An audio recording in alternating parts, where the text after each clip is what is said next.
Hi, I'm Vicky, the only daughter of a billionaire. Also the sole heir from the third generation of an English aristocracy. Growing up, I was always referred to as Nepo baby, but this is so unfair. If I had one sentence to sum up my entire life, it would be, well, that didn't go as planned. Before we start, please like and subscribe.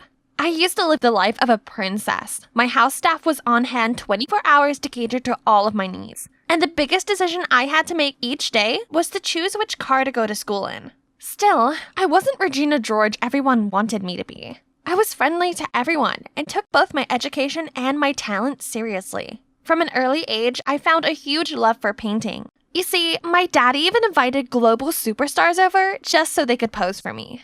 Then, it struck me like a bolt of lightning when my daddy got involved in a messy lawsuit and ended up in jail. As a result, we had to kiss goodbye to everything. Yes, the mansion, the staff, but the worst blow was losing Brad, the butler's son, who happened to be my boyfriend. My sweetie pie, I will collect the stars from the skies if it leads me back to you. Well, a girl gotta survive, so I did what I had to. I sold all of my beloved clothes and jewelry, but holy cow, all those Pradas, Gucci's, and Tiffany's still weren't enough to cover a week in a 5-star hotel. Hey, use this. Miss, your card has been declined. Clearly you have insufficient funds and therefore must leave. Excuse me? The nerve, the ingratitude. I used to be one of their best customers. It wasn't as if I was the second inventing Anna or anything. So that's how I ended up here, under this bridge full of homeless people, desperately waiting for Brad to come back to me. In the meantime, at least I still had my paintings, which could be my ticket out of here, right? But Jesus, look! Those people kept taking them to smash cockroaches, while others even used them as firewood. Then, one day, as my belly was arguing with me over the lack of food, this charity group showed up. They came to distribute food to the homeless. I scrambled to my feet to ask for some, but was stopped by this woman. Look at your flashy outfit. You can't take food off the needy. How inappropriate. No, I'm homeless too. Just then, a whiff of Le Labo Santal 33 filled the air, and a luxurious lady emerged from the crowd. She waved off the mean woman, then peered at my drawings. Did you paint these? Yes, I've been painting since I was a child. I've painted everyone from Taylor Swift to Ronaldo. Impressive indeed. I'm Diana, a widow of a great fortune. How would you like to come and live with me in exchange for sharing your artistic brilliance in my daily portrait? I was speechless for a few secs, then agreed right away. I was obviously destined to be rich, so it seems I couldn't escape my fate. I arrived at the villa, thinking that this was awesome and I'd finally landed back on my feet. But then, the euphoria was replaced with a gut-wrenching blow when Diana introduced me to her fiancé. Brad? Right after the awkward introduction, I pulled Brad away and confronted him. How could you cheat on me like this? I'll tell Diana. We broke up. Besides, having exes is normal. If you tell Diana I'm your ex, then it's you she'll throw out, not me. I couldn't believe the cheek of this guy. And you know what? We never broke up. I just couldn't spend another moment stuck with this jerk, so I decided to paint Diana a portrait as a thank you and then leave forever. Only, she really loved my painting. Thinking back to those glum days under the bridge, I realized, well, Brad was here, but so was a warm bed, steady meals, and someone who genuinely loved my art. This place was big enough to avoid him anyway, right? So far, so good. Well, until one day. All I did was ask the maid to get me a clean paintbrush when a guy got all grouchy with me. You have legs, do it yourself. Who are you to talk to me like that? Soon to be the owner of this mansion? Any problem? Leave her alone. It's what the staff are here for anyway. The room suddenly bristled with tension as Brad and that guy exchanged hostile looks. Then he coldly walked away. Suddenly, Brad pulled me out to a corner. Vicky, sorry for hiding it from you, but I have no feelings for Diana. I'm here to spy on her as she's the reason your father's in jail. I'm here to find evidence and help him regain his honor. Wow! What? I know, it's hard to believe, but I need to cooperate with me. That dude is Charles, Diana's son. He'll try to mess with me by all means, so we need to stop him before he does. It made sense now. I knew Brad loved me really and wouldn't pick some old woman over me. Then he told me his plan. He'd continue seducing Diana and persuade her to get me to tutor Charles, while I had to befriend Charles to get information out of him. I felt kind of nervous, but the chance to clear Daddy's name left me with no doubts. However, Charles wasn't the approachable type. He was so curt and rude. And no matter how wide I flashed my friendliest smile, I always heard no more than 6 words from him. Let's do some still life painting today, shall we? You do what you want. I was trying my best to teach him, but he doodled on the page and always came up with the worst drawings I've ever seen. Then one day, he suddenly insisted we go outside for some outdoor portraits, and he'd to draw me. So my plan did work! Yes! I excitedly stood in the bay window and did an elegant pose. It was sweltering standing there, but I endured it for the art. But it had been 4 hours and he didn't seem to have finished. I couldn't stand any longer, so I rushed to him and dropped my jaw to see what his canvas was. Totally blank! I am furious! Calm down, Vicky. Perhaps Charles was like an onion, with multiple layers waiting to be peeled away. So I decided to take a more psychological approach. I asked Diana for Charles's photo book and saw a family photo. This must be Charles's father. I'd paint it, in the hope this thoughtful gesture would move him somehow. On Charles's birthday, I happily gave him the beautifully framed painting. Unexpectedly, upon seeing that, his face darkened, and he had this fiery look in his eyes. He furiously threw the painting to the ground and yelled at me. Disappear! I can't stand you! What the? Fine then! Why is this guy gotta be so rude? I spent all week on that painting. What a psycho! I was packing my bags when Diana came into my room. She explained that the man in the photo wasn't Charles's father, but her ex-boyfriend. Charles's father died when he was little. Then her ex was the one who had taken care of Charles since then. To Charles, he was the world. That kid was even closer to him than me. But then we broke up and he vanished without as much as a word. Charles has been hostile and distant ever since. I didn't know behind his rocky exterior was such a bitter truth, so I immediately found him. Charles, I'm sorry. Go! I might look terrible now, but I was once my father's princess. He gave me everything I could ever ask for, except his time. My parents divorced early, and I was left alone. Just like you, Charles. This loneliness, this yearning for a family bond, I share with you. Seeing his hand loosen, I continued. My intention was never to belittle you. All I wanted was to bridge the chasm of misunderstanding between us. Charles still stayed silent, but his facial muscles had relaxed. And when his gaze met mine, he slammed the door shut. So I decided to stay. And even though Charles continued being a grouch towards me, he stopped with the pranks.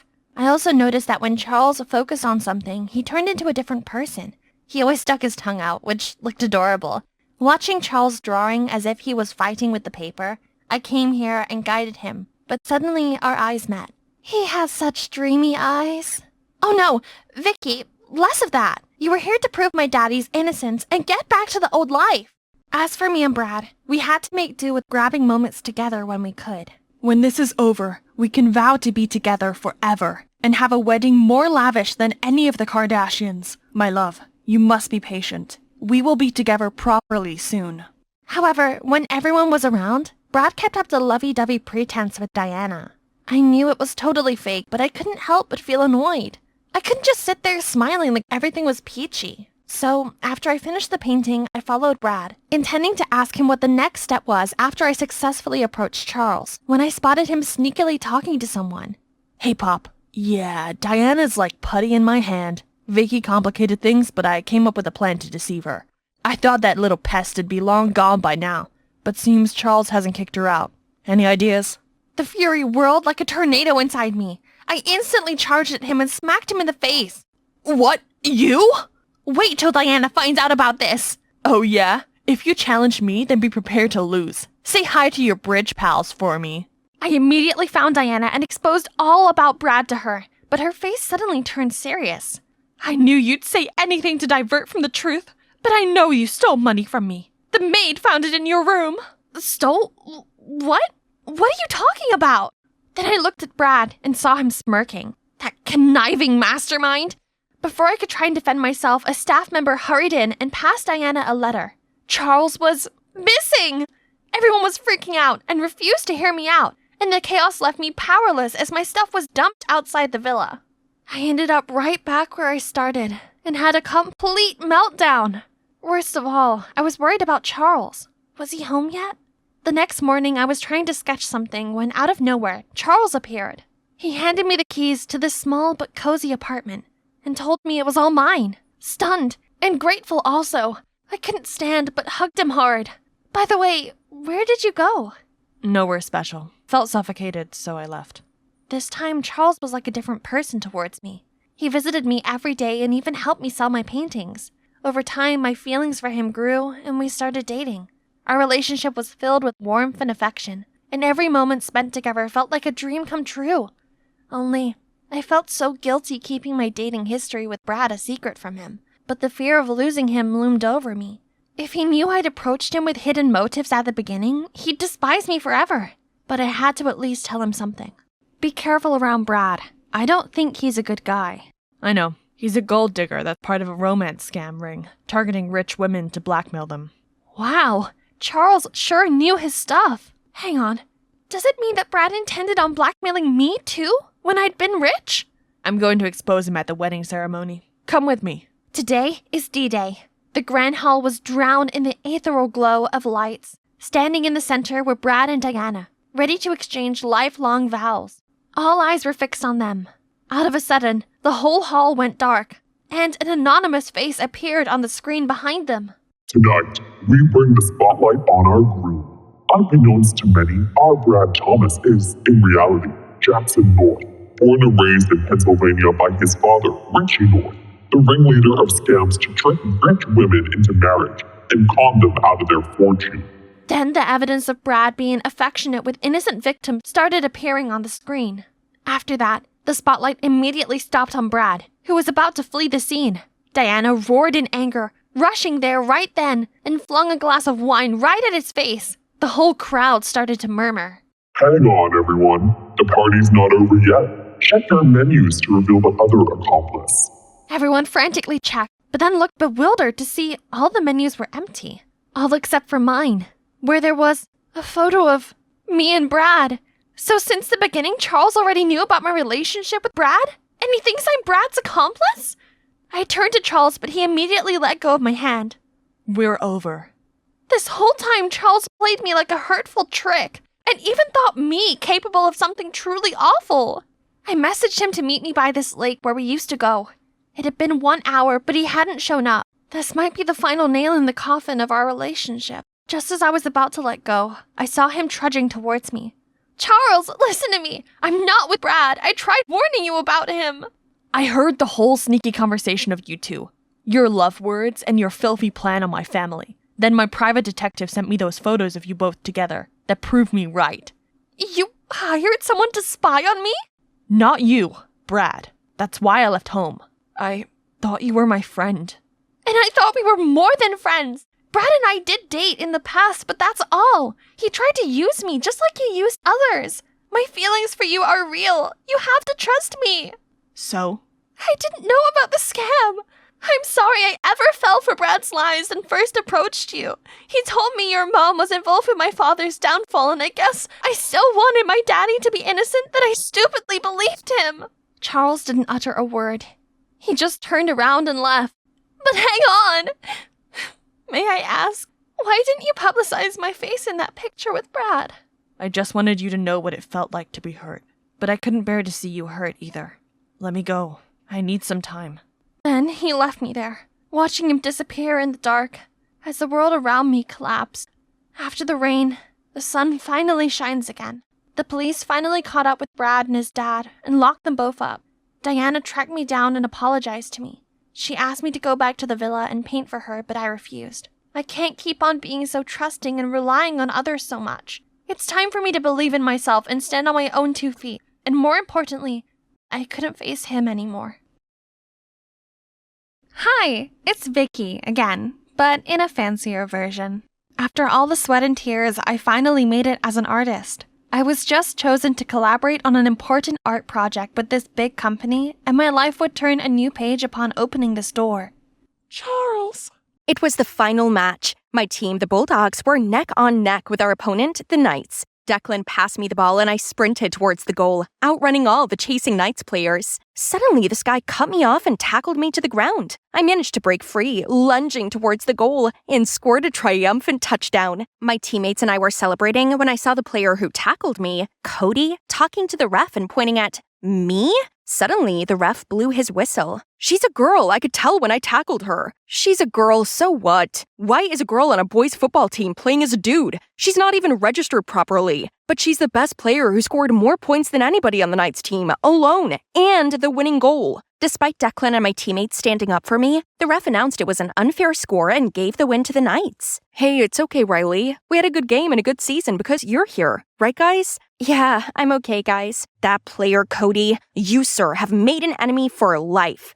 Hi, I'm Riley, a tomboy through and through. I prefer getting down and dirty on the football field rather than fussing over makeup and boys. Ironically, Nola, the girliest girl you know, is my best friend since childhood, and also the only girlfriend I hang out with. But even then, sometimes Nola's feminine energy got out of control. Like today, when she's crying over some boy she was in a complicated relationship with. We've been together for a while when I saw him seeing another girl today. Yeah, things happen. I swear we locked eyes and he totally ignored me.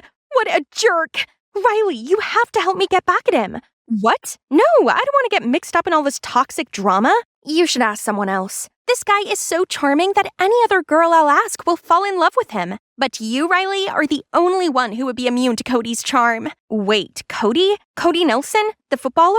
Yeah, I told you about him before. Shoot, I should have listened to Nola's boy dramas before. But whatever. Right. What Cody did to you is absolutely outrageous. We gotta teach him a lesson. And for you, Nola, I got your back. Okay, the plan is to ruin his image in front of other girls and make him fall in love with you all at the same time. And then we'll dump him right away, breaking his little heart. But we need to give you a makeover as he only has eyes for girly girls. Nola then called Halsey, a makeup artist from the school over. Yeah, we definitely can't seduce a guy with this. I bet lots of girls are falling for you instead. Nola and Halsey then dragged me into a clothing store. The minute I saw racks lined with dresses, my first instinct was to run. I had to try on dozens of dresses, and Halsey trained me to walk like a lady. They even talked about a curtsy.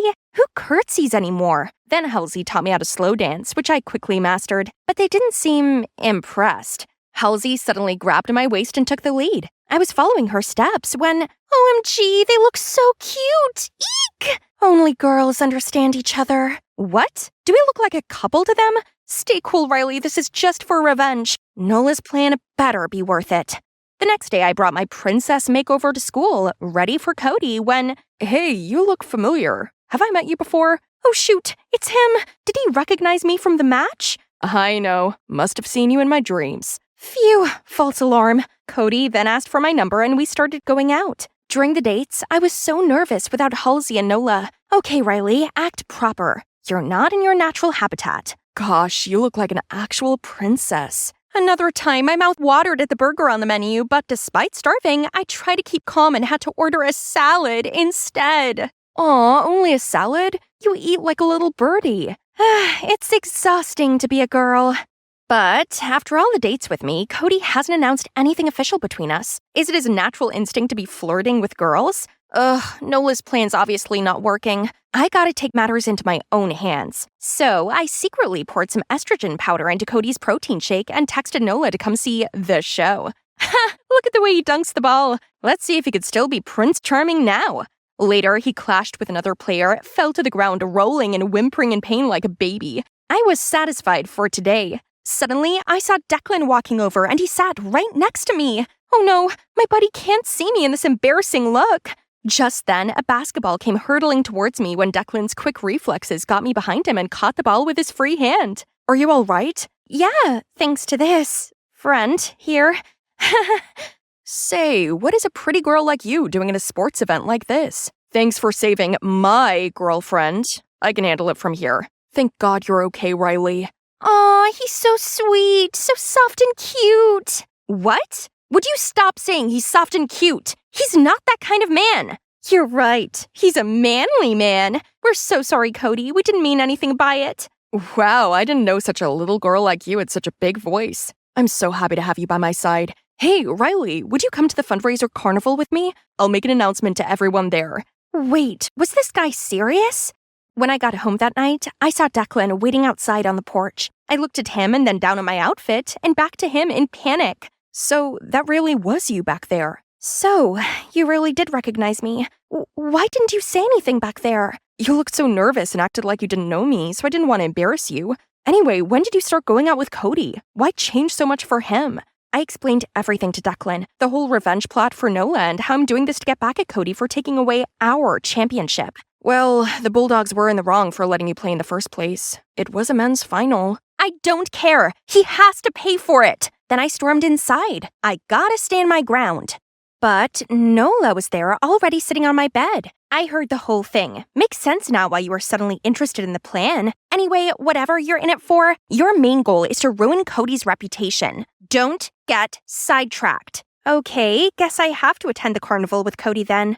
On the day of the carnival, I saw Cody waiting for me at the entrance. But I couldn't show up looking like this without Halsey. She was dancing her heart out at Coachella, all the way in California. Suddenly, Cody and I locked eyes. I frantically looked for my nearest exit, but Cody was coming quick. Suddenly, I felt an arm wrap around my waist and turn me around. It was Declan? I saw Cody give up and walk away. Other girls were trying to approach him, but he just declined them. Was he still looking for me? Maybe he's not the bad guy Nola painted for me. See, he doesn't deserve the whole revenge plot against him. Yeah, I didn't expect that. He seems to like you a lot, and you should just stop this and be yourself. Declan and I shared a brief moment of silence. Under the sunset glow, Declan looked so charming. Has he always looked like this? You suddenly notice how handsome I am? I mean, yeah, you could be quite a catch. How come no one's tried to sweep you off your feet yet? Maybe they have, but none of them have ever been interesting enough. Besides, I already have eyes for someone else. Huh? I need to grab a bite. I'm starving. Bye. Declan's just a buddy I've known for ages. Why was my stomach doing a cartwheel just then? Ah! Oh, it's just you. Mission success. Huh? I just saw Cody post you as his official girlfriend. Nola was right. Cody posted his official announcement about us. Now all you have to do is dump him in public. Nola, I have to tell you something. This has gone on for too long. I'm sick of being someone I'm not. And I don't think Cody's that bad of a guy. He totally is. You're not falling for him, are you? Don't disappoint me, Riley. In the next morning, Nola brought Halsey over, saying it was cultural exchange day today at school, the perfect place and time to dump Cody. Too tired to start a fight with Nola. I had to go along with it. At school, I stumbled upon Declan. He asked me to join him in the eating competition. It was kind of awkward after I ran away from him yesterday, but such an attractive offer. How could I say no? Man, I was born to do this. We were the last two standing in the competition, but Declan gave up and I won. I wasn't even thinking, and I hugged him automatically. When I realized what I'd done, I let go of him, but my heart was racing. Could it have been the adrenaline of eating 12 huge burritos? After the competition, Declan and I were walking off all the food when we stumbled upon Cody. 12 extra large burritos in 15 minutes? You won this? Cody! No, this is his. What are you doing with him, anyway? You're my girlfriend. You don't even know Riley for who she is. She's mine. Hold on now, guys. What on earth are you talking about? Don't listen to him. Let's go. You're not going with him. What do you mean? Stop! Let go of me! You're annoying me! This guy is so crazy. We gotta go. Now you're telling him I'm crazy? Cody, Riley is the girl you outed during the Bulldogs versus Knights game. She's just trying to act girly and doing all this to get back at you. Cody was shocked and looked at me waiting. It's true, Cody. I started all this to get back at you. It just seemed so unfair. I'm just as good as any of the boys on the field. I worked my butt off for that game, and I scored the winning goal, just to have it stripped away from me. Riley, actually, I was just so stressed that day, and the Knights were losing. But I didn't do it to discriminate against you in the game. I'm so sorry for doing it to you. I was taken aback by his apology. It was so sincere and honest. It's a pity. What is? I actually fell so hard for this girly you. Aw, that's sweet, Cody. Tell you what, I'll make it up to you by bringing my real self to prom. And if you like this look right now, I know just who to introduce you to. Deal. By the way, if I'd known sooner, I wouldn't have acted so poorly towards Declan. He seemed really hurt when you chose my side. I felt horrible about what I'd said to Declan. Even if he didn't agree with what I was doing, he was always there for me. But I acted like my best buddy in the world was a jerk in front of Cody. I was feeling all gloomy in my bedroom when Halsey showed up and asked to sleep over. Whatever, make yourself at home. Just leave me alone, okay? Actually, I can't.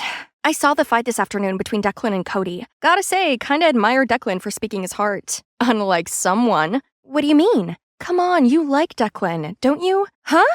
No, we're just homies. Oh yeah? So what you're feeling for Declan is also the same as the other homies of yours? What Halseed said made me think about recent moments I had with Declan. When he protected me from the basketball, when he held me at the carnival, and when I accidentally hugged him at the competition. My heart acted so weird. My feelings for Declan are definitely different from anyone else. Idiot! You do like him. But what you did this afternoon must have hurt him a lot. What should I do now? Why not ask him to the dance? That's right. I gotta redeem myself and make up with Declan. But I still couldn't face him and talk right now. So the next morning, I prepared a letter to send Declan. In the letter, I told him how I realized that I had feelings for him and that I wanted to take him to prom. Then Nola stormed into my room. Why didn't you dump the guy as planned? I explained to her that Cody's actually a confirmed good guy and insisted that she goes to prom. Plus, I had a big surprise for her. I also revealed that I have feelings for Declan and I'm going to send this letter to him. After I told her that, Nola's face perked up and she suggested that she help hand deliver the note just in case Declan was still mad at me. But days passed and I hadn't heard anything from Declan. I guess he was really mad at me and couldn't bring himself to reply to my letter. I really was horrible to him. Halsey came over, cheered me up, and suggested that we go to prom together instead. That really cheered me up, and I agreed to go with her. She gave me another makeover, but this time it was more natural. I felt more myself. Halsey and I arrived at prom, and I was confused and disappointed to see Declan showing up with Nola? Neither of them told me they were going together. Right then, Cody appeared. Hey, Riley, you look great. The natural look really suits you. Thanks. Now, I have someone you should meet. Are you happy now, Riley? Being with your so-called enemy? Turns out I didn't know you at all. After I poured my heart out in that letter, he's still so mad at me that he'd attack me like this? I couldn't stand for it, so I fought back, and we broke out in an argument. Enough! What is wrong with you, Declan? You didn't reply to her letter and still have the audacity to be mad at her? What letter? Halsey and I turned towards Nola, and after a moment of nothing, Nola burst into tears. I hate you, Riley! You promised you'd help me get back at Cody. Then you abandoned me completely. So I didn't give the letter to Declan. Nola, I never abandoned you. When I realized that Cody was a good guy, I wanted to reintroduce you to him so you both could have a fresh start. So you were going to introduce me to Nola? You like her style, don't you? Yeah, but she thinks I'm a playboy. And she went as far as to create this whole revenge plot against me. This is all your fault for chasing after me and then dropping me for some other girl. Do you know how disheartening that is? I thought you didn't like me, so I moved on. Back then, I just tried to play hard to get. If only you tried a little harder, I'd have let you know. I didn't understand before, but I get it now. Can we start over? I'd like that. The DJ started to play a slow song, and Declan suddenly pulled me in to dance with him. So, that letter, what did it say? It said that I'm sorry for not realizing my feelings earlier. Then, I confessed my love to you and asked you to prom. Well then, here's my response.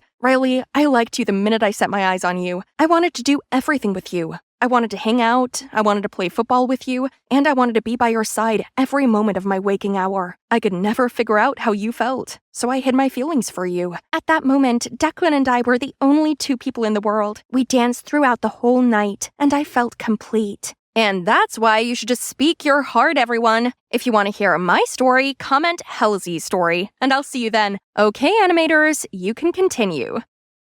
Finally, back in my natural habitat. Now these city kids could see what I'm capable of. Behold, my big, beautiful flame. They were in awe of my skill. When suddenly, the fun was put to an end by some overreacting teachers. They started yelling at me, saying there's a rule against fire. Ugh, how could you call this a campsite if campfire is not even allowed? Fire making is an essential survival skill, y'all. These boring city people don't know a thing. Who needs all their rules anyway? I know I don't. Hi, I'm Nova, the fire hazard. And I didn't always live in the city. I spent the first 14 years of my life on the road. Our family used to travel the country in our RV. We never stayed any place more than a couple of months. We foraged for food and slept under the stars. But my world was flipped upside down when my parents decided to divorce. My mom wanted to settle down, and my dad would continue life on the road. I begged to go with Dad, but Mom had custody of me. I'd love to stay with you, my little birdie, but I have to go. No cage can hold me for too long. At that moment, I promised myself I would break free and spread my wings too. My mom and I then settled into a small 2-bedroom apartment in Savannah, Georgia, where we were greeted by our neighbors, Brenda Foster, a middle school teacher, and her son, Scott, who I'd soon be attending school with. Mrs. Foster was really friendly, but from the moment I met Scott, I knew we wouldn't get along. City people were always grumpy and glued to their cell phones. Mom had to work 2 jobs just to make ends meet, accountant by day, Burger King employee by night. Her colorful wardrobe was replaced with dull uniforms, and all we ate now was fast food. I still kept a sheer hope that one day, when Mom makes enough money, we will hit the road again soon, but no, this is going to be our forever home. Things might be hard for you at first, but trust me, it'll be good for you in the long run. That sounds like she wants my life to be this boring and stuffy for all eternity. Then came school. There were tons of rules, and every moment of our day was scheduled. In just one morning, I got in trouble for going to the bathroom and for eating my lunch. And on top of that, every teacher complained about my penmanship and spelling. But things were worse when I was among other kids. I could hear their whispers everywhere I went. One girl even came up to me and asked why I wore weird hippie clothes. My clothes aren't weird, you are! Even when some of them invited me to sit with them at lunch, I felt like an outsider.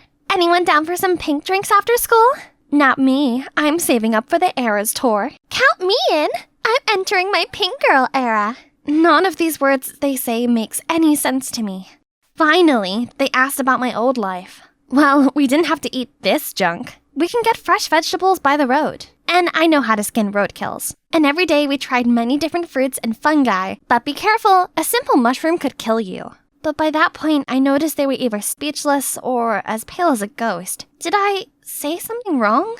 Every school day was a blur of confusing subjects. But today was my first music lesson, and I was so excited to finally do something I was good at. When the music teacher, Mr. Shapiro, asked if anyone wanted to perform for the class, I sprung up from my seat, ready to go. I confidently sang my favorite song, but halfway through, Mr. Shapiro interrupted me. We're learning classical music. That style is called reggae, which we don't teach here. Nova's a hippy-dippy weirdo. The whole class erupted into laughter. What did I do? Ugh! Scott! I was so gonna give him a taste of my rosewood guitar, but everyone held me back. In the end, Mr. Shapiro said he'd be talking with our moms after school. Scott and his mom had already left before my mom came. Mr. Shapiro told her that I was a violent hothead who always dressed inappropriately. I waited for my mom to defend me, but she simply apologized. I'll talk to her about this later. Please excuse her behavior. She has never been to school before. Who was this woman and what had she done to my mother? Later, I told my mom how terrible school was. The constant staring and teasing, the way that everyone seemed to be a little afraid of me. Contrary to my expectations, she told me I should try harder to blend in, and she even had bought me normal clothes for school. Mom, clothes are my self-expression. I'm not changing just to fit in. What happened to you? Didn't you teach me to be myself? I did, but now I need you to blend in so you can make friends. I had to leave before bursting into tears. I couldn't stay in the stuffy apartment any longer, so I went out the window, climbed down the fire escape, and just ran away. But at one point, I realized I didn't know where to go, so I wandered around until I bumped into the Fosters, who insisted on walking me back home. Strangely, Scott seemed less annoying now, and kept looking awkwardly at me the whole way home. My mom was clearly surprised to see me when she opened the door. I felt like a joke, because she hasn't even noticed my rebellious great escape. I couldn't sleep that night. After thinking it over, I came to the conclusion that I could get my old life back if I found my dad. If only I knew how. The next morning at school, I went looking for the tools I needed to find my dad. Compass, flashlight, map.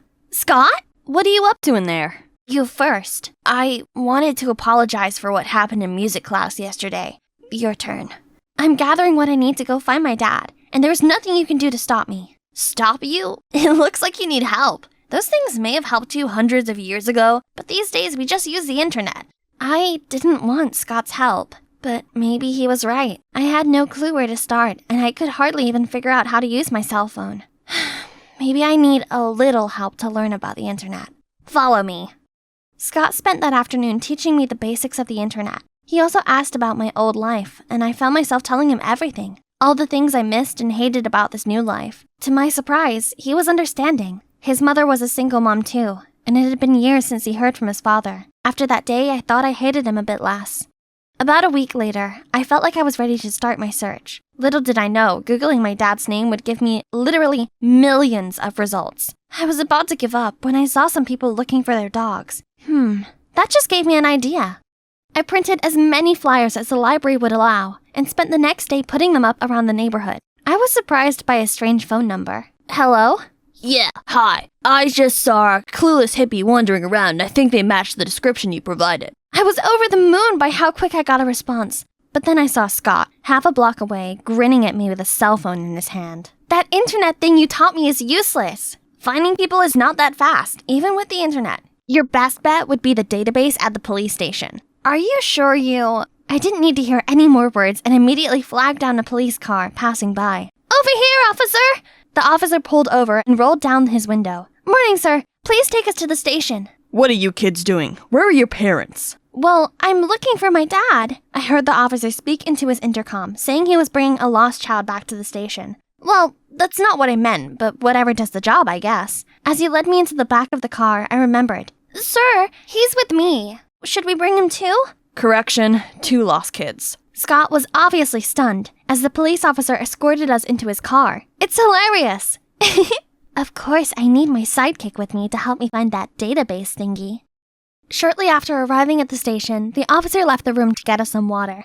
As soon as the door closed behind him, I sprung into action. I had to look in every corner, but Scott wasn't helping. Come help me. Where could that database thingy be in this room? What? No, dummy, it's in here. Then he jumped to the computer and did some clicking. Type your dad's name here. Keep an eye out. In an instant, a file with my dad's info came up. I printed it out and sprinted home before the ink could dry. My heart was pounding as I dialed my dad's number.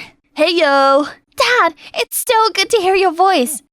Who is this? It's me, Dad. Complete silence on the other end. Did I call the wrong number? It's me? Nova? Nova! Glad to hear from you. Guess what, kid? I've been up to all kinds of adventures. Then he talked to me about his amazing trips that I would have loved to be on. Then I asked where he was so I could go find him. I live in the moment, my little birdie. I go where the road takes me. Please, Dad, let me tag along. Okay, meet me at the exit of the interstate at 10 p.m. tomorrow. He ended the call before I could say anything else. I felt the sudden urge to cry for some reason. They must be happy tears.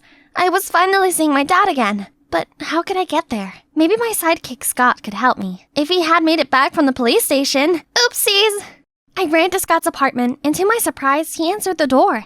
Hey, how did you get home? Once I explained to the officer that you were just a little eccentric, he let me go. I'm sorry I left you there. I wasn't really thinking. Oh, I spoke to my dad, and he's picking me up tomorrow night. So, I need your help to get to the highway. The highway? What kind of parent asks his 14-year-old to meet him at the highway at night? Did he even ask you how you were doing? Or your mom? He clearly doesn't care at all. Wait, yeah, he really didn't ask. But Dad probably was just busy. We can talk all about it tomorrow when we meet anyway. How dare Scott think ill of him? What do you know about my dad? He's a free spirit, and I should be traveling with him. Life's all about being spontaneous. My mom doesn't even understand it anymore, so I don't expect you to. But if you don't want to help me, fine. I'll figure it out myself. Then I stormed off. The night after, I was struggling with Google Maps. My phone was suddenly snatched out of my hand. I'll take you there. You might get lost if you go alone. I was still a little upset about yesterday, but that was nice of him. Plus, Scott was right. I would get lost on my own. We arrived early and waited. The hours dragged by, so I called Dad several times but no answer. When I saw it was past 11 p.m., my call finally came through. Oh man, you were there now? Our bus passed Savannah a while ago. We're having a grand party. You should see. Oh, well, maybe we'll cross paths again soon. Bye, little birdie. He hung up right away. I noticed Scott watched me for a reaction, but I couldn't hold it in and burst into tears. Scott got us on the bus to go home. I was sobbing the entire way and couldn't talk through all the tears. Eventually, Scott spoke up. When my parents divorced, I spent a lot of time being mad at my mom too. I couldn't understand why she didn't make my dad stay. But she did try to, right?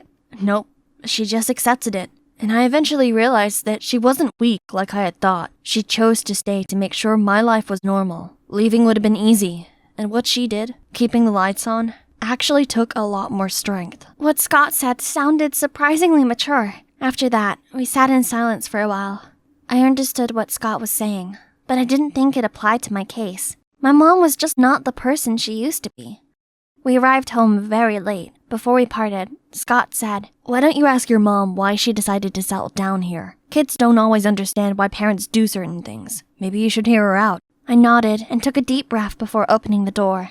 My mom was on the phone with the cops, and as soon as she saw me, she ran to give me the biggest hug I had gotten in a long time. She asked me where I'd been, and I told her everything. How I tried to find Dad, how he stood me up, and things Scott said earlier. She listened to me attentively, then said what Dad did was terrible, but not exactly out of character. You know how we stopped by a town from time to time? Working temporary jobs like waiting tables and washing cars, right? What you didn't know is that your father always messed up and got fired a few days after he started, so he decided that he'd look after you while I worked. I didn't realize how hard Mom had always been working while me and Dad were just carelessly having fun. Then I asked why she chose that life in the first place. When I met him, I was working a 9-to-5 job that I hated, while your dad was all about, the world is a book, traveling makes you a storyteller. Of course, that sounded fascinating, so I quit my job and set myself free on the RV we bought. But why did you decide to settle down after all these years? After having you, I realized our wandering life wasn't a good environment for a kid. I was worried you'd have a hard time once you got older,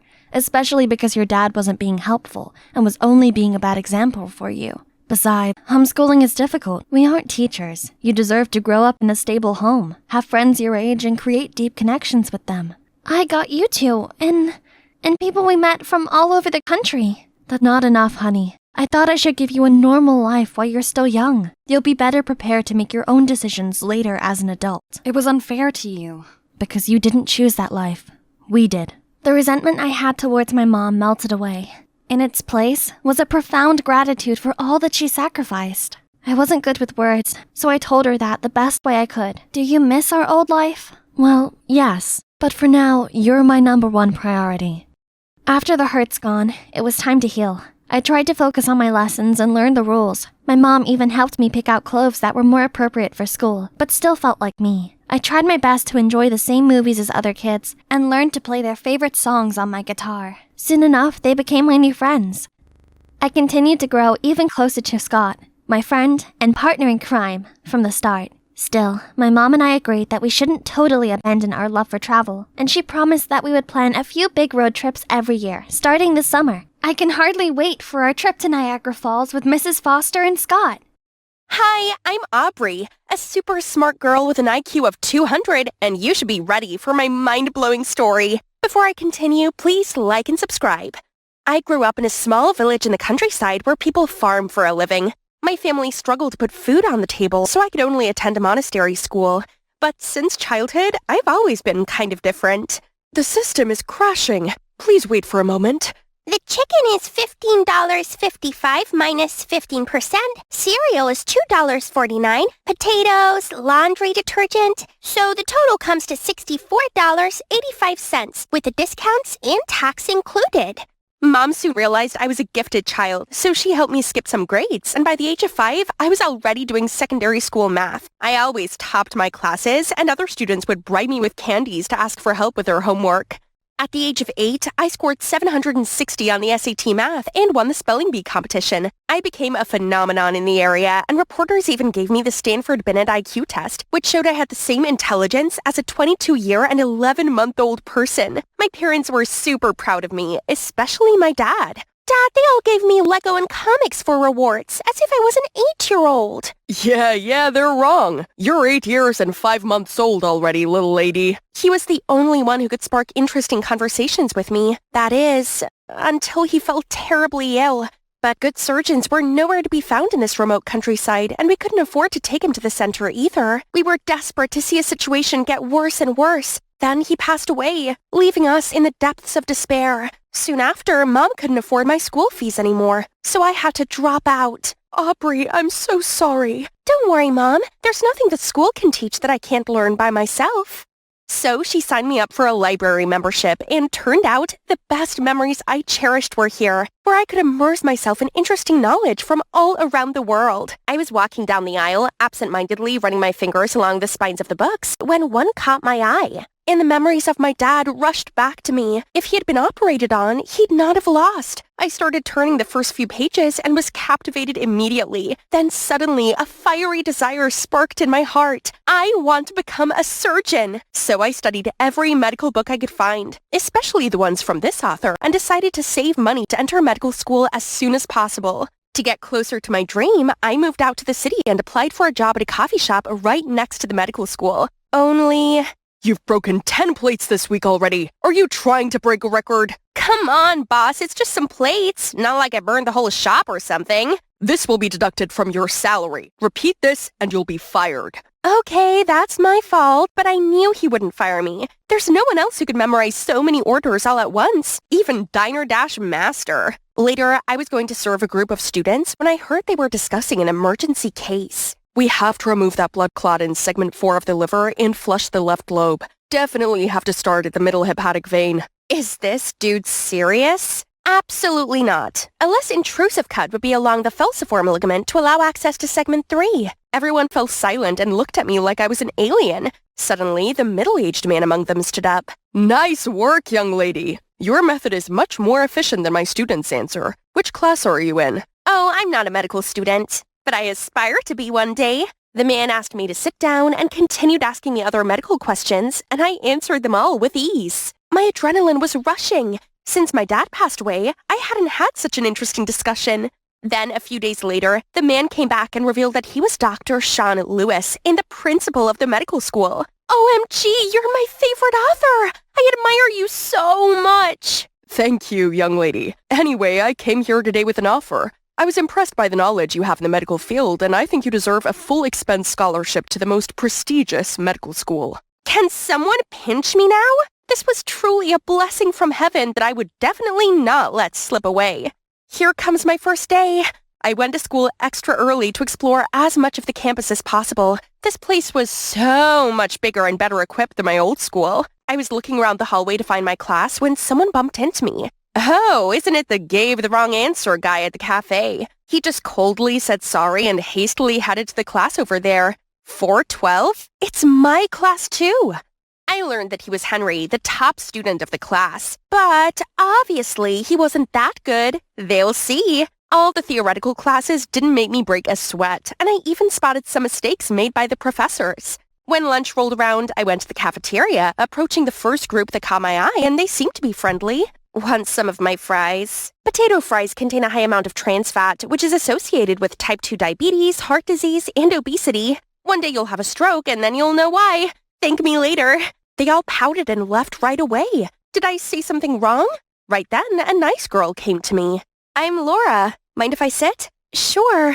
Then she told me she was isolated too, just because she wasn't as smart as the other students here. Why are they so mean? Hey, why you gotta be bothered by those toxic people? Do they give you a penny for your thoughts? It's not about how many friends you make. It's about finding one that knows your worth.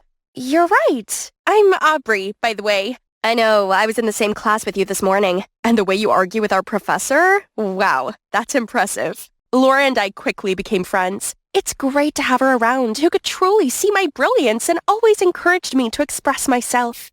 Today came a big event. A conference was held by none other than Dr. Lewis. But little did I know that this event would become a battleground between Henry and I. Determined to impress Dr. Lewis, I eagerly raised my hand at every opportunity to answer his inquiries. Each time I did, Henry would swiftly raise his hand as well, competing for Dr. Lewis's attention. We argued back and forth, neither backing down until the end of the conference. After that, Dr. Lewis announced that there was one slot available in his upcoming research project, which would go to the top student of this term. The room buzzed with excitement and anticipation. My heart skipped a beat, for working with Dr. Lewis had been a lifelong dream. However, other students started cheering Henry's name. Jeez, I swore I would beat his butt off and show them who deserved it.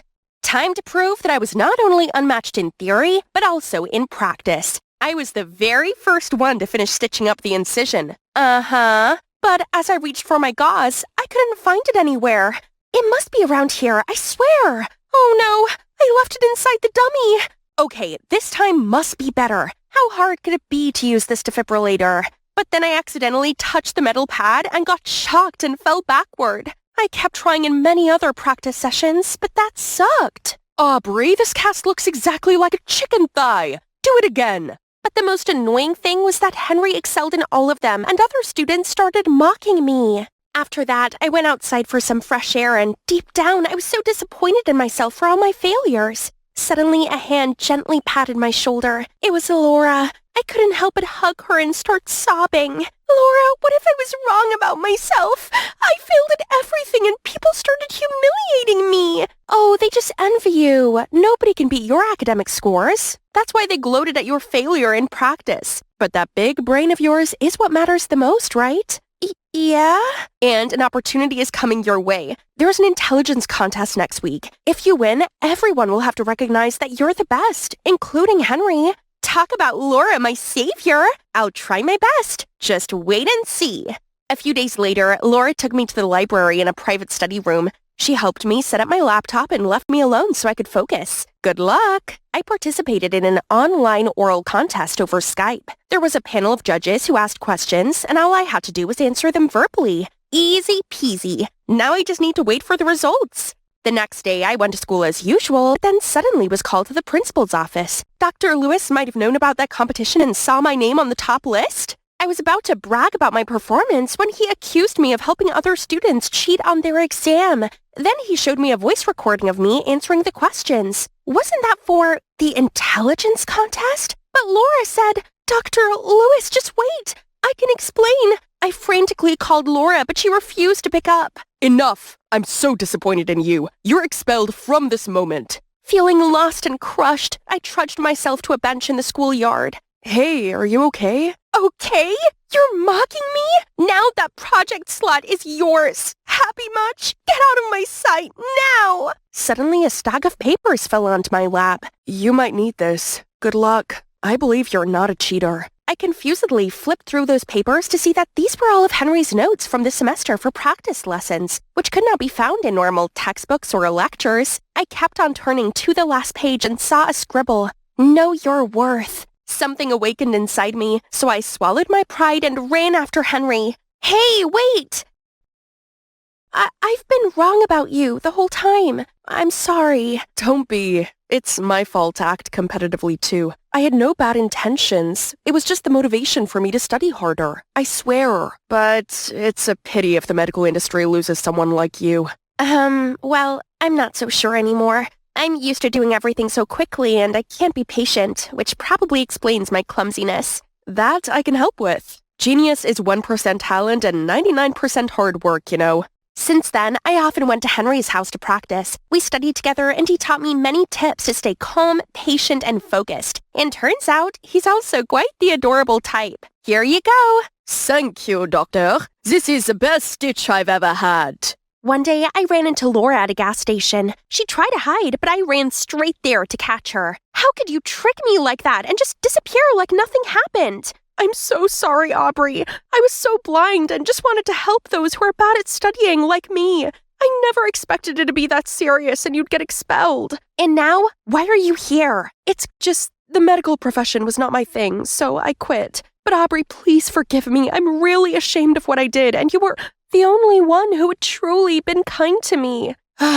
Only when you set things straight and confess everything to Dr. Lewis. But even so, there isn't a likely chance we'll be friends again. So the next day, Henry took Laura and I to see Dr. Lewis. Aubrey, Laura, what are you both doing here? Dr. Lewis, I was the one behind the cheating case. Aubrey had no idea and didn't deserve to be punished for my fault. I've been practicing a lot too, sir.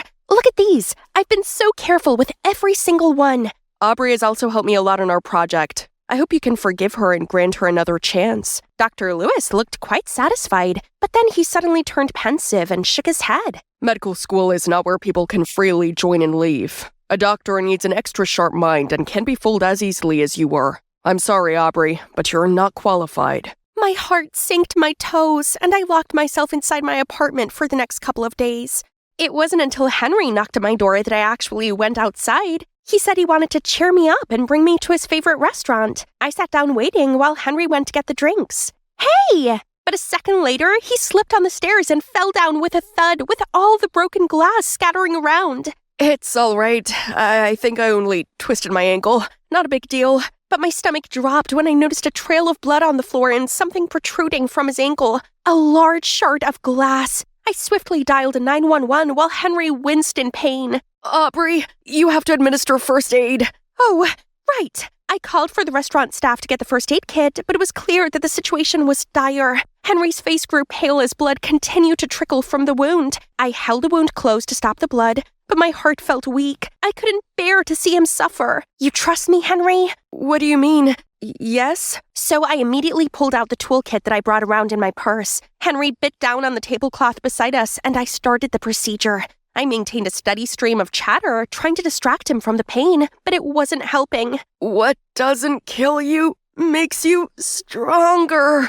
What? Just to distract myself from the pain. Okay, go ahead. Stand a little taller. And done. When I looked up, there was a crowd cheering in awe and admiration. Guys, I caught the whole thing live. The video of the incident quickly went viral. That night, I tossed and turned in bed, unable to contain my excitement. I saved a human life! Reading the comments of the video filled me with a renewed sense of motivation to pursue my dream. The following morning, I was jolted awake by a notification on my phone. It was an email from Dr. Lewis himself. I headed to Dr. Lewis's office, and to my surprise, he told me he saw the video and gently said, Aubrey, I was once like you, arrogant and overly reliant on my natural intelligence. Then, a mistaken surgery left me with regret that I will carry with me for the rest of my life. However, after watching the video, I'm glad that you changed. I saw your humility and eagerness to learn, so I'll give you another chance. So here I am. You have no idea how much I missed this hallway. Welcome back. How's your ankle doing? Much better, thanks to you. How about a celebration dinner tonight? Sounds great, but promise you won't need me to operate on you again. I was scared to death. Ahead of me still lay a long road, but I believe the day I become a skilled surgeon is closer than ever. And soon I can perform more life-saving surgeries for the less fortunate. Dad, I will make you proud. I was sound asleep when loud bangings jolted me awake. The cops busted in and immediately pinned me down. What are you doing? Let me go! Get away from me! Do you even know who I am? Rebecca Darlington, you're under arrest for stealing Mr. Woodley Jones's heirloom necklace. Anything you say can and will be used against you in a court of law. Stealing? What? No, I didn't do it. Let me go! Man, I got into big trouble that time. Oh, hey guys, I'm Rebecca. Believe it or not, it's actually my bizarre life story here. Before we start, please like and subscribe. My dad passed away when I was only 5, so my mom had to step up and take over the entire family business on her own. And she was the biggest perfectionist on the planet, not just in business, but in the family too. Seriously, it's her way or no way. I hated this and always tried to rebel. However, Mom always found a way to ruin my fun and forced me to study business instead. Boring. But lucky me, my brother, Kevin, always got my back.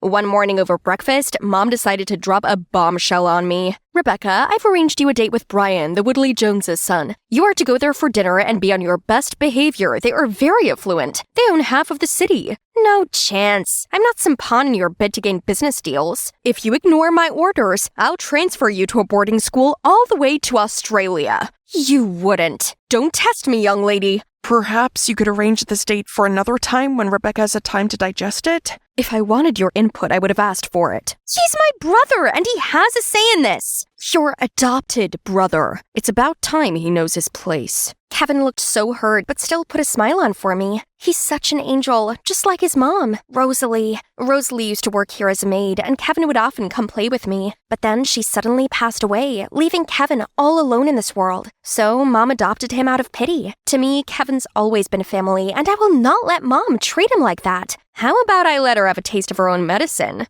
So I took Mom's magic money card and went on a huge shopping splurge. Mom wouldn't be mad if her card missed a few zeros, right? Now let's get ready for the date.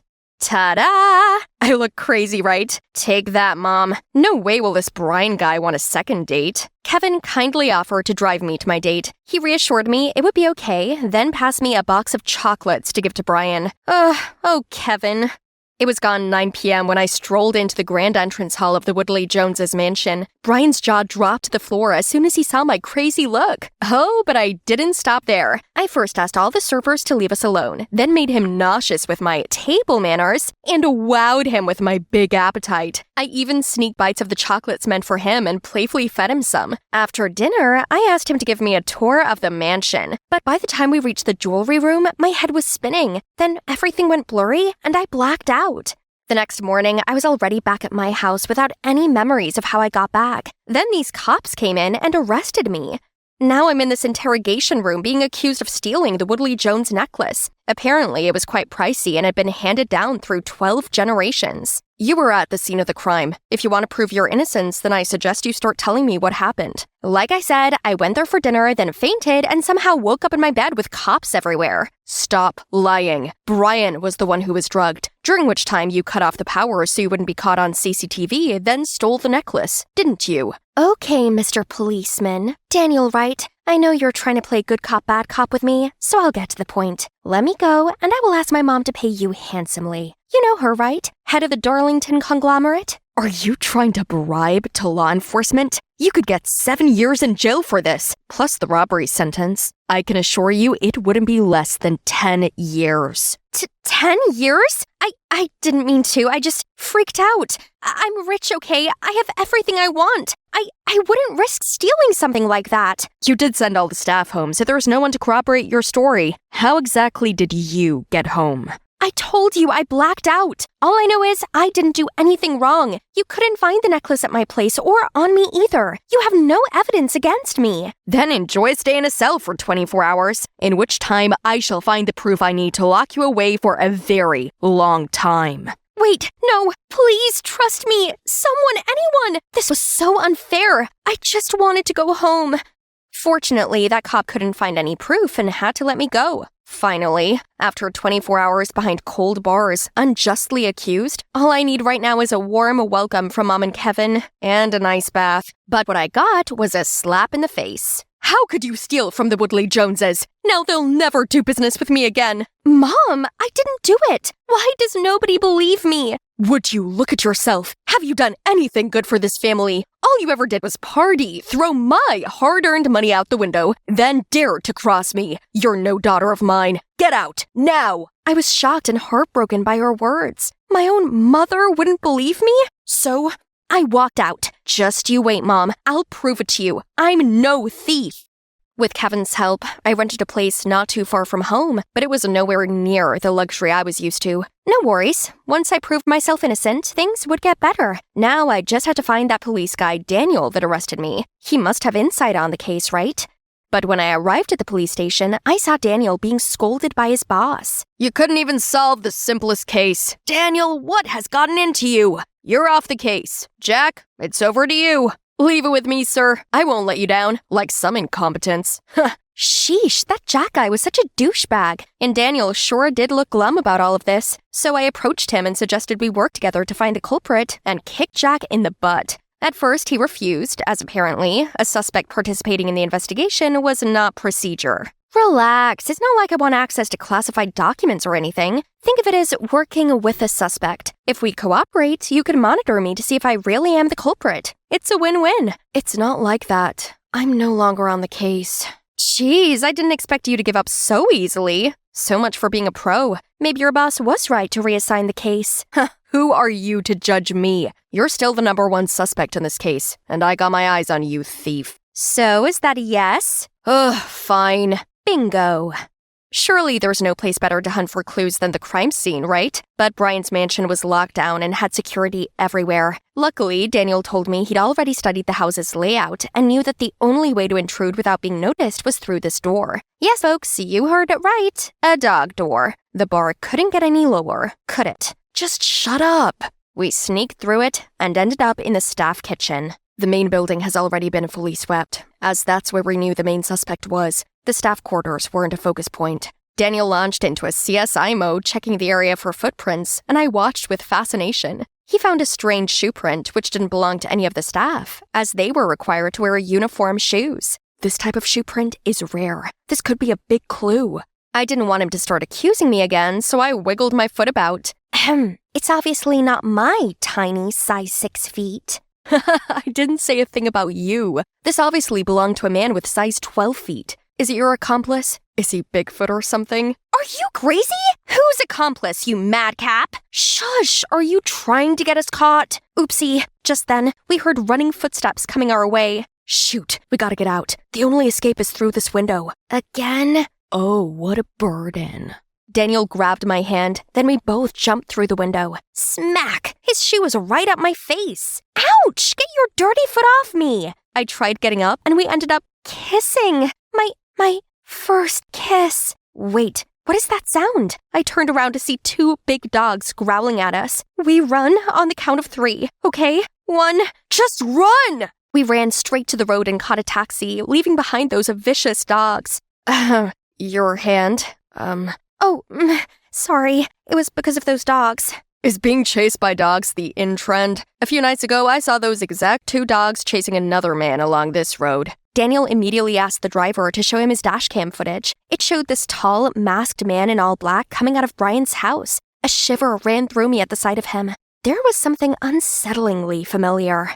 The next day, Daniel made me traipse into at least a dozen different shoe stores so he could ask the staff about the sole print we'd found last night, but no luck. The scorching sun was getting to me, so Daniel brought out this umbrella. Cute, huh? If only this big hole hadn't been directly above me. By lunchtime, I saw Daniel sweating in the heat, so I grabbed a tissue to wipe for him. The heat rose as we were so close, but once done, he was even more oily. We were just like 2 peas in a pod. Later that day, we made it to this ancient shoe shop that said it was a Leighton, a brand that made customized handmade shoes. Wait, I've heard about that exclusive brand before, but if someone could afford these shoes, why would they go out and about stealing? Daniel seemed to agree, and the investigation was at a dead end. The truth is, I had my suspicions about who the real thief was, so I went back to the crime scene to see if I could find any evidence. Daniel did say the stock door was the only other way in, so I searched around the area and spotted this shiny bracelet in a bush. Oh, I know who this belongs to. So I've asked him to meet me here. I found your bracelet. Thank you so much. You know how important this is to me. The bracelet is a keepsake from my mom. She gave it to me before she passed away. I found it at Brian's house. The night you drove me to Brian's, did you go straight home afterward? Yeah, of course. I've been on the investigation for a couple of days and found that the thief wore size 12 Leighton shoes. I gave you a pair for your birthday. The thief was also identified by a taxi driver's dash cam as a male, around 5'10", the exact body figure of you. And now this bracelet? The coincidences are stacking up, but I can't believe it. Not without your explanation. After all, you are my brother.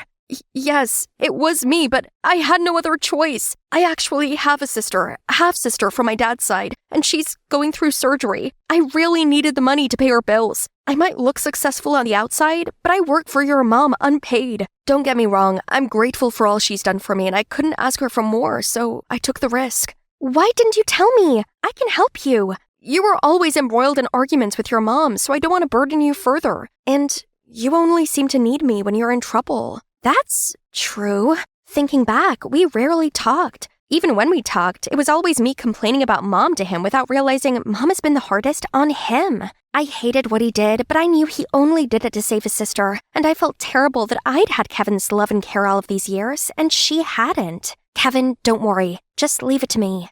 The next day, Daniel came to see me and told me the police department had just found new evidence against me. The chocolates I'd given to Brian that night contained anesthetics. It all sounds very suspicious to me and may just change the direction of my investigation. Are you investigating me now? No, it's highly possible that the real culprit wanted to target you. I need your cooperation. We have to hurry before they blame it all on you. Who helped you prepare the present that day? No one. I bought them at the store. I felt awful lying to Daniel, but I couldn't let Kevin go down for this. Not when his sister needed him. It was time for me to put an end to this devastating chain of events. I went to the police station and confessed to stealing the necklace. They arrested me, and right at that moment, Daniel stepped in, surprised. Rebecca, what are you doing here? Let her go! What are you doing? We can't arrest her without evidence. Daniel, it's okay. I already confessed. What? That's nonsense. I insisted that I did it, and he had no choice but to let them arrest me. I know it's not that simple, Rebecca, and I'm going to prove it. Daniel was right. Everything was off about this trial. First, this Jack guy had somehow swapped all the evidence against Kevin to me. From my shoe prints on the staff kitchen to the recording from the taxi driver. Plus, the necklace was later found in Miss Rebecca Darlington's bedroom. It was never there in the first place. I wanted to speak up for myself, but that douchebag Jack shut me up. The judge was about to sentence me when Daniel kicked the door and barged in. Stop! Your Honor, I believe all the evidence presented to you was faked by him. The whole court bursted out in surprise. Turns out Daniel's boss had suspected Jack was a rotten apple, so he actually wanted to use this chance to expose him. He pretended to kick Daniel out of the case and appointed Jack instead to lure him into the trap. As predicted, after I confessed to the crime, Daniel followed Jack and saw that he was taking bribes from Kevin. Well paid. I'll fake the evidence. Rebecca will go down for this. Don't mess it up. It's tricky enough to get that brat to take the blame for me. He played me? There was no half-sister who's in the hospital? Ugh, don't look at me like that. My real mom only died because of your mom, Dawn Darlington. That woman flagrantly accused her of stealing. Mom was so distraught, she had a heart attack and passed away. Dawn only adopted me out of guilt, and she treated me like garbage, making me run around for you. So I decided to take revenge, show them how being wrongly accused of something can ruin lives. But look where vengeance got him. He was a monster, and I really wondered, was it really worth it?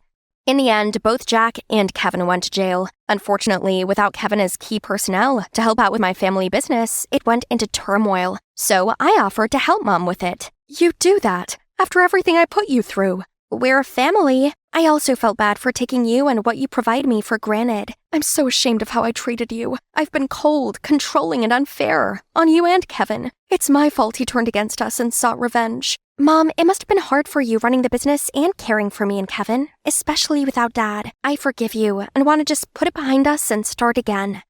Now, I just had one last person to make amends with. Rebecca, I didn't think you'd ever want to see me again. I didn't. I was so mad, but then I realized that being that way was getting me nowhere. To forgive others means forgiving and liberating ourselves. I walked out of the prison feeling much more positive about it all and saw Daniel waiting for me. Say, we make a good team. What do you think about being my partner? Partner? For investigative purposes or for life? How about both? It was the last lap and I was in the final stretch. There was only one car ahead of me and I could see the finish line coming close, so I pushed on the acceleration as far as it could go. Suddenly, I heard a weird noise coming from the engine and lost control at once. The car started spinning like crazy and off the track onto the grass. Hi, I'm Natalie, and it's me behind that wheel. You may be wondering how I got myself into that situation, so let's begin from the start.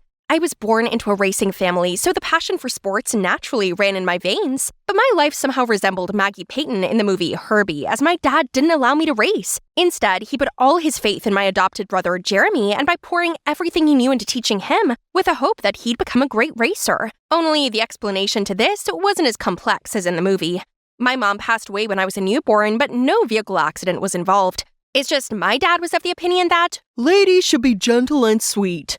So he forbade me from participating in racing or anything even remotely dangerous. Despite that, growing up with Jeremy by my side was truly a blessing. Although not related by blood, we were very close. Jeremy often let me take the wheel of his race car without Dad knowing, and he even taught me all he had learned from Dad. Over time, I was able to catch up to him in terms of racing prowess. Today, he had a big race, and as usual, I went to his room to check on him. But he was still in bed. His face was pale, and obviously, he was in pain. Jeremy, what's wrong? I think I got food poisoning from that gas station hot dog. Gosh, just drop it. You can't drive in this condition. I can't. This is the qualifying round for the championship season. Dad will be so disappointed in me. So, there's only one way. Hey, I can drive in your place. Are you crazy, Natty? Blah. Jesus, see? There's no time. Under the racing gear, nobody can tell us apart. He was reluctant for a while, but finally gave in. So here I am, in a super cool appearance. I felt a wave of exhilaration that sent me sprinting to the track. Passing other racers with deft accuracy, I left trails of smoke in my wake as I smoothly swerved into the tight turns. When I reached the final lap, I gave it my all and finished in first place. Yippee! I got back to the waiting area after the race, then was suddenly dragged away. Hey, Jeremy's here. I'm all right now. Just want to make sure you made it out okay. Congrats on first place. Thank you. Now switch clothes with me. They need to see your face on the podium. As Jeremy raised up the trophy, I couldn't help but imagine myself in his place, overcome with happiness. That evening, the race was replayed on TV. Jeremy, your style is different today. You finally understood how to drive more freely. I've always said you have potential, yet you don't have the guts to shatter limitations. But if you keep racing like that, we may need to get you another trophy shelf. Yes, I'll try. You were really cool today. Keep up the good work.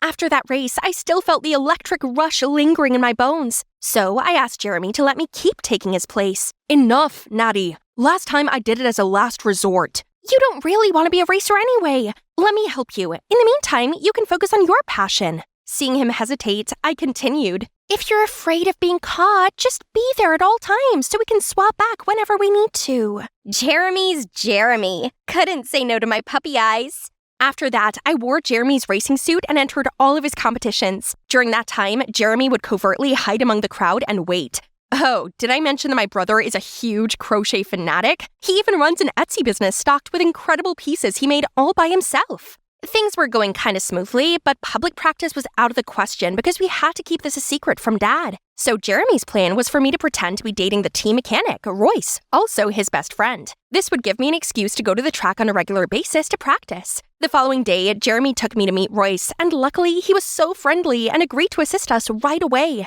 Although balancing school and racing was hard, I still nailed it beautifully. At school, nobody knew I came from a racing family as we never appeared together in public. Not to brag, but a lot of guys were smitten with me. However, this dude, Liam, stood out. He's actually Jeremy's biggest racing rival, so I couldn't help but laugh internally as he made many attempts at wooing me in school. If you were a vegetable, you'd be a cucumber. Just to turn green with envy at me on the racetrack, as he had no idea it was me under this costume. It made sense, given he hadn't lost to Jeremy this many times before. Yeah! Hey, Jeremy, what's your deal? Your racing style has changed so drastically. Just then, a staff member from our team turns to me. Yeah, and you've been really quiet lately. I'm just focusing on the competition. And so, this began my official rivalry between Liam and I. We were racing neck and neck, but all of a sudden my engine died and stopped in the middle of the track. I watched as a few cars zoomed past me and Liam took the win. My win. Seeing that dude get out of his car and reveal his smug face had my blood boiling. The next week, I was in another race to make up for last week's fiasco, but this time I had a flat tire. Were the racing gods against me beating Liam? Due to my recent losing streak, some of my sponsors threatened to have their sponsorship withdrawn if I don't win the next race. So this time, I got Royce to triple check that the car was ready to race. I scrutinized every nook and cranny, same as the last few races. If something goes wrong again, then my guess is that you have a petty guy willing to sabotage you. My next race was going well, but on the last lap, as I reached a tight turn, I pressed on the brake and my car was not slowing down. Time seemed to slow as the wall rushed closer. My palms clenched the steering wheel. It was a dance of split-second decisions and instinct, but I managed to swerve, the tire screeching in protest as I narrowly avoided disaster.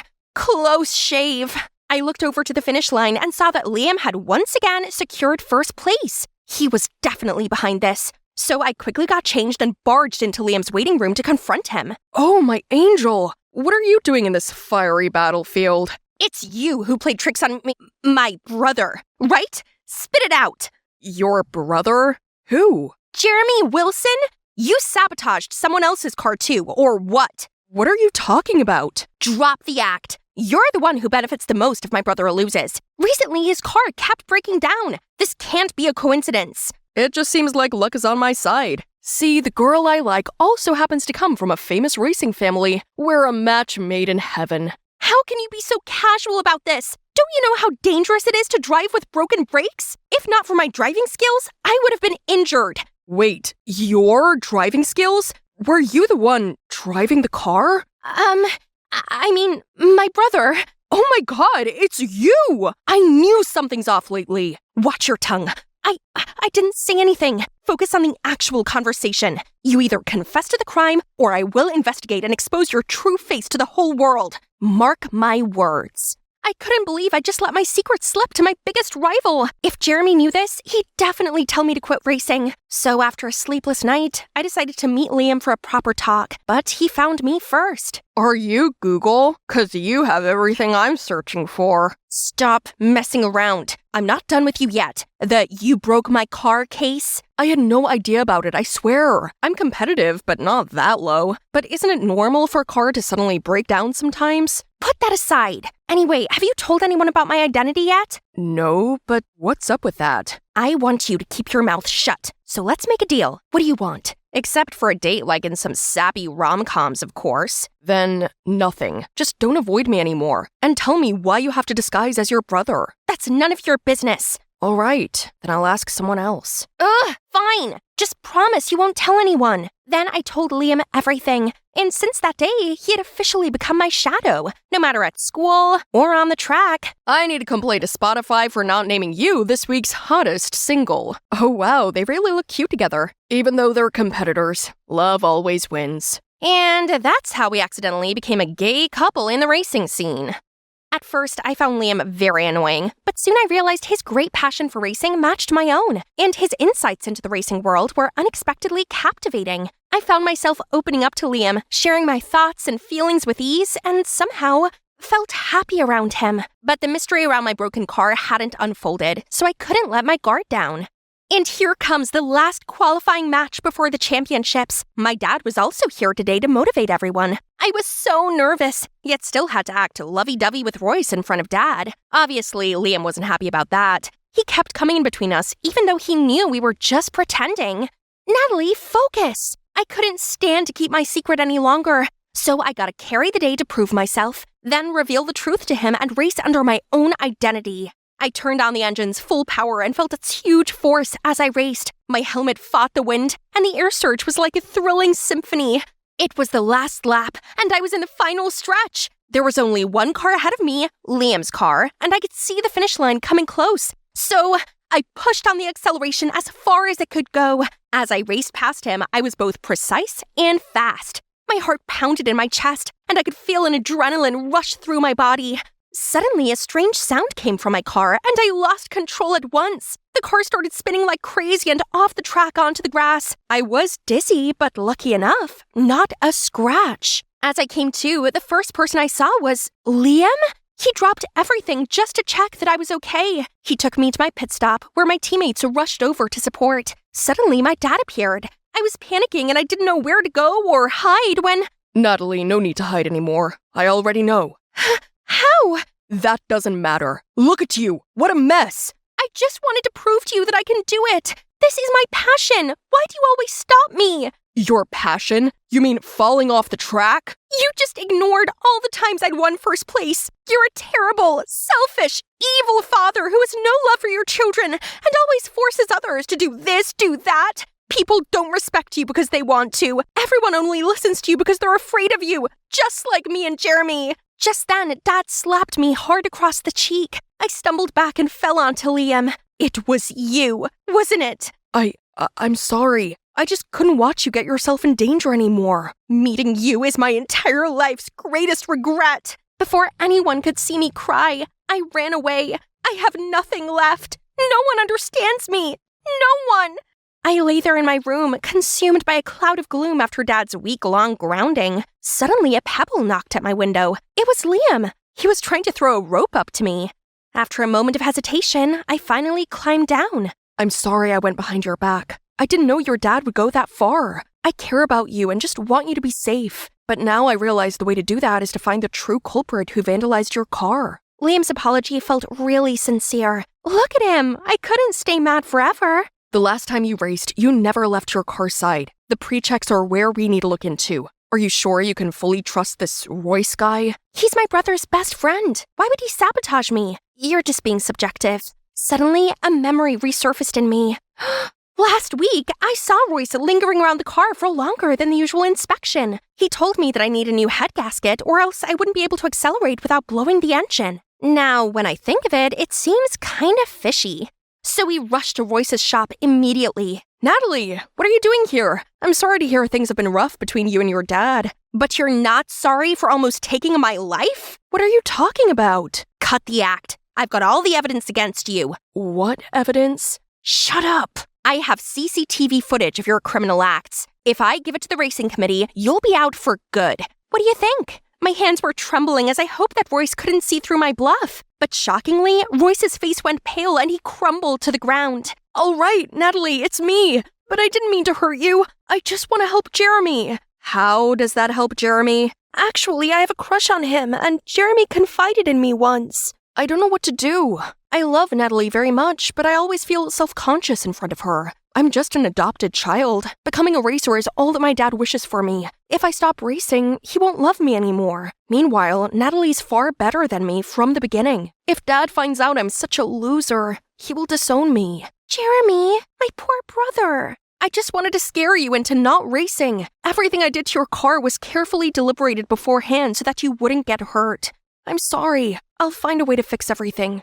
I got home later that night, only to hear arguing from the living room. What you did to Natalie was unfair. You kept her from doing what she loves, just like me. I've never dared to admit this, but now, Dad, racing isn't my passion. This is. What? But you find it too girly, right? Actually, I just race to please you. And only this simple thing makes me happy. Unable to stand by, I interjected, revealing how Jeremy was living in so much fear among his own family. They were shocked for a moment. Then Dad said, Jeremy, it's all my fault to put so much pressure on you and make you feel like you weren't loved enough. You're always my son, no matter if you choose racing or not. And Natalie, I'm sorry for hitting you. The pain on your cheek may have gone, but still lingers in my hand. I just didn't want to risk losing you. I never told you this, but when your mother was pregnant with you, she got sick, and I could have lost both of you when she went into labor. Ever since that day, I swore to keep you safe, alive, and healthy. Dad, I love you, but I love racing too. I hope that I can count on your support on the track. Then I revealed that Royce was the one who sabotaged my car. They were both shocked and furious, especially Jeremy. But after being told the full story, they decided to forgive Royce as he showed his remorse by confessing his crime and was temporarily suspended. We had not seen him since then. True compassion lies not only in caring for someone, but also in caring for them in the right way. Misguided intentions can unintentionally sow the seeds of unintended consequences. Finally, I could officially join the race using my own name. Dad came to see me today as well. He seemed quite concerned, but encouraged me anyway. Suddenly, Liam approached me. If I win this time, fair and square, would you go on a date with me? You have no chance to win, but a date? You earned it. Hi everyone, I'm Andrea, but people here call me Feifei. Please like and subscribe. My life was extra special because I had 2 home countries. Even though I was born in China, during our trip to America when I was 7, I got lost from my family. At first, I was really scared and lonely, but the more time I spent in the orphanage, the stronger and more independent I became. It seemed like this place was filled with my greatest childhood memories. Life went on just fine until I was 15. A miracle happened. Feifei, Daddy finally found you! I didn't fully understand how, but tears started streaming down my face. Dad didn't change one bit, but my mom had passed away. So I was introduced to my stepmom, May. Our families finally reunited. Let's get back to China. I sadly waved my friends goodbye and returned to my home country. We, the Li family, came from a long line of pottery makers, and this is the 5th generation.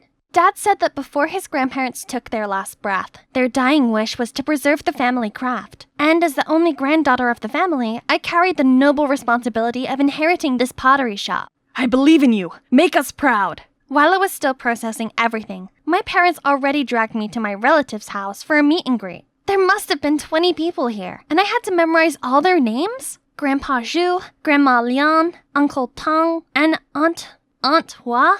Luckily, I still remembered some simple phrases from my childhood and greeted them with my broken Chinese. Then, I heard them talking about a robbery at my house a couple days ago. Dad got a big order to polish 12 vases for the Ming Dynasty, but they were nowhere to be found all of a sudden.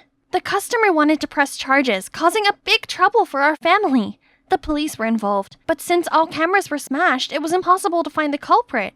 The detective in me was woken up, so I ran to where my aunts were to eavesdrop. But before I could ask anything, Dad came and dragged me away. It's none of your business, kiddo. Even if the police couldn't solve it yet. Focus on learning the trade.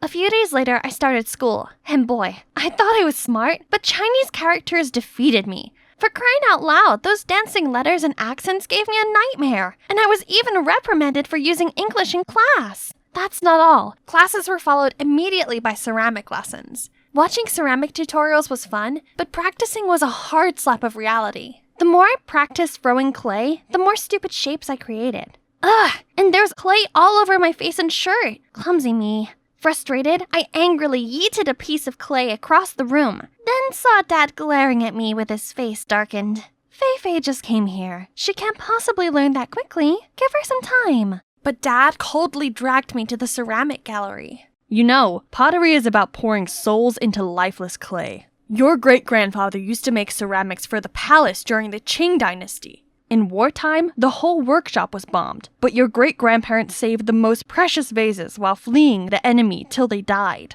Dad's words made me realize how hasty and incompetent I was. I had to change. Then Dad introduced me to a guy. This is Cody, my best apprentice, aka pottery prodigy. He'll be your teacher. Cody's American, so communication was much easier. He's a great teacher who would always patiently fix my work to perfection, despite how many times I messed up. Cody's also friendly and easy to talk to. Some days our deep talks lasted until dawn. One time, while I was preparing the kiln, I accidentally found this half-burnt piece of paper in the corner. It looked not so normal because there was some handwriting that seemed important on it. I showed Cody and he said it could be a Chinese poem, but I couldn't figure out its meaning since most of it was lost. Dad said it was nonsense while my stepmom shook her head in confusion, but it somehow still bothered me. So I kept studying it for a few nights and I might have found a clue that could lead to the mysterious missing 12 vases. But that wasn't enough, so I decided to put it aside for now. Back to my daily routine. I was showered in my neighbors' and relatives' care. A bit too much. They always urged me to get married. When I was your age, I had 2 children already. But I'm not even 18 yet. Worse, they even sent some suitors to my house. I've got a gift for you for our first meeting. This chicken lays a lot of eggs. If you marry me, your life will be full of roses. I only have one small request. My family wants many children, so we'll need to have 5 sons, 3 daughters, and a pair of twins. They got me dizzy, so I sneaked out the back door to avoid running into another lunatic. The countryside sunset looked so peaceful. Wow, didn't expect such strong pipes from a tiny body. Creepy much? I turned to leave, but suddenly that guy grabbed my ponytail and pulled out my hair tie. I was gonna teach this jerk a lesson, but he somehow dodged every blow. Stand still so I could hit you. Give me a kiss, then I'll give it back. You wish? What a psycho!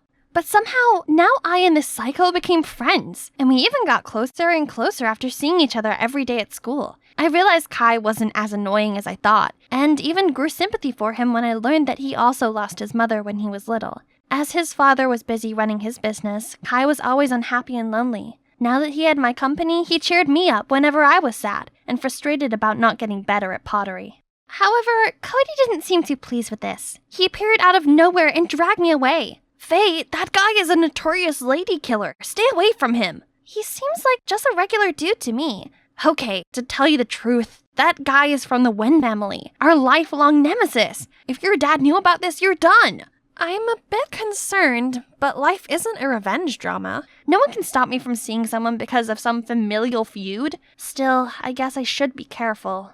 Hey, what you hiding? Faye likes a free spirit. A boring guy only plays with clay all day. No chance. Well, I think an innocent girl like Faye needs a calm, mature, and collected guy, not some free-spirited, spoiled rich boy who only knows how to spend his parents' money. Every time this happened, I had to throw myself in between them and push them apart. One day, my stepmom caught me coming home after going out with Kai. I panicked and didn't know how to explain, but don't worry. Your secret's safe with me. You're stressed out enough. Then she called me in for a deep talk. She apologized for not giving me enough care and kindly asked if I had any difficulties since returning home. Actually, I like pottery, but I haven't improved no matter how hard I worked. The responsibility on my shoulders is so big that it pulls me down. I tried to put up a smile, but there were times that I felt suffocated. Don't push yourself too hard. If it's all too much, take a break and go back to America for a while. A healthy mind comes first and foremost. I'm so lucky to have an understanding stepmother. As soon as she left, Cody stepped out.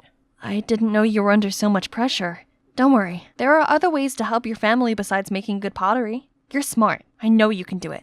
So, I started to practice performing tricks with ceramic vases, then set up a TikTok account to upload videos of my performances. They went viral in only a few weeks, gathering millions of views and propelled the pottery shop to fame. And with that, the number of orders grew rapidly.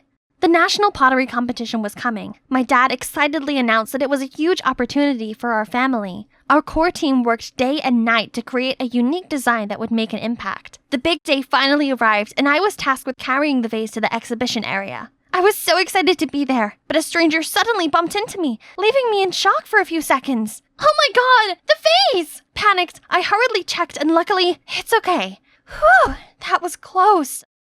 The competition officially began. I checked out the other displays. They all looked splendid, but the Wen's family vase literally shocked me to my core. It looked exactly like ours. I went straight there to confront them. This is clearly my family's design. You shameless thieves! Watch your mouth, little girl. And you, keep an eye on your daughter. Don't let her bring shame to your family. Don't tell me how to raise my child. And the vase? The thief will soon be exposed. Come on, Faye.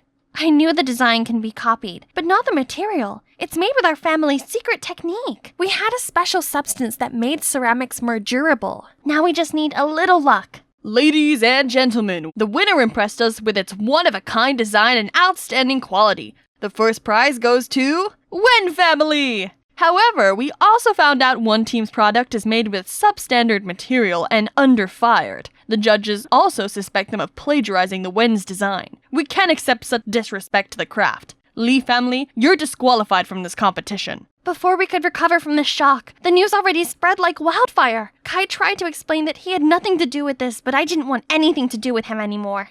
The Wen family must have made a copy of our vase and swapped it with ours. But when? It's with me the whole time. It could only be... Our business took a nosedive. Orders were cancelled, most staff quit, and worse still, everyone here suspected that I swapped the vases since some of them saw me with Kai. My dad didn't take that news so well. He had a stroke and was hospitalized ASAP. No, I had to find out the truth, no matter what. Only 3 people knew the design. Dad, Cody, and me. Right, Cody would know what to do now. Unfortunately, he took some days off to take care of his sick mom, so I decided to come to him again. He'd gone shopping, so his mom welcomed me. Thank you for giving my son a chance and paying him handsomely. Without the money, I might not even be here anymore. Money? What money? My son spent sleepless nights for months to complete your vase. Isn't that why you paid him that well? What? We'd never made Cody work overtime. And what money is she talking about? Right then, Cody got home. I immediately confronted him. He denied everything at first, but then he had to give in. Who hired you? Really, I don't know. They texted me from a blocked number, then wire transferred me the money. Faye, my mom's really sick and I had no choice. I never expect such terrible consequences. I'm so sorry, Faye. I ran away ASAP. I can't hear another word. The saddest thing about betrayal is that it never comes from your enemy. When I got home, my stepmom was cooking. Oh my, you look pale. Poor sweetie. I couldn't help but leaped into her arms and burst into tears. She tried to calm me down before bringing Dad his food. I know, I cannot be weak anymore. I'll find out who's behind all this, whatever it takes. I rummaged through the workshop until late, only to find nothing. Exhausted, I went to sit by the gate for some fresh air, and suddenly saw something in the bush. An envelope. Looks fishy. To not leave any trace, I opened it with steam instead of tearing. It's a Chinese poem, and had the same style as the one I found the other day. By reading the first letter in each line, I got this message. Yo, Chang, Jian, Mian. Meet at the oil factory, it is. The message coded in the other poem also referred to a place. It's gotta be a sketchy meeting to have its spot written in code like that. I quickly put the letter back and searched for the only oil factory in town, then followed the address to an abandoned factory. I ran straight inside, but it was totally empty. Was I wrong? I felt defeated and was about to leave when I suddenly heard a voice from the second floor. I crept up and saw Kai's father with a gang wearing black, and our 12 stolen vases! Right then, a hand patted on my shoulder. What you doing? I turned around to see a creepy face, then pitch black. I opened my eyes with a splitting headache, and my hands all tied up. Who's this? My stepmother, who's arm in arm with Kai's father? Already awake? You're on their side? My father didn't mistreat you. This is how you return the favor? I've had enough of your old man, a tyrant and self-proclaimed smart man. I deserve someone who loves and pampers me, like Mr. Wen here. If your father had been truly smart, he would have realized long ago that he had nurtured a serpent in his bosom. That Cody boy. Just wait and see. I will expose your scheming. Ha! In your dream? I already bought a plane ticket back to America. Be prepared to be welcomed by another orphanage. I even wrote your old man a touching welfare letter. He'll definitely have another stroke once he reads it. The secret letter has exposed you, and other evidence will soon be found. You can't get away with this. Do you mean this, feisty girl? In fact, what letter? Just then, the wind blew and swept the burning letter to some old oil containers at the corner, setting it aflame. The fire spread with lightning speed. They all ran for their life, leaving me behind. The smoke was thick, stinging my eyes. I was about to faint when Cody kicked the door open, dashed in, and untied me, while Kai covered me with his jacket. You? There's no time! Run! Then quickly carried me away from the fire. When we got to safety, the entire factory exploded. Okay, can you two explain everything now? I felt guilty about the pottery competition, so I secretly followed my father to find out the truth for you. I came to your house to apologize, but saw you rushing somewhere looking worried. That's why I decided to follow you, and I can't believe that the person hiring me is your stepmother. Me neither. Anyway, thanks. But I'm still mad at you. Are you okay now? I'm fine. I'm not sure about them, though. Animators, please replay the previous scene.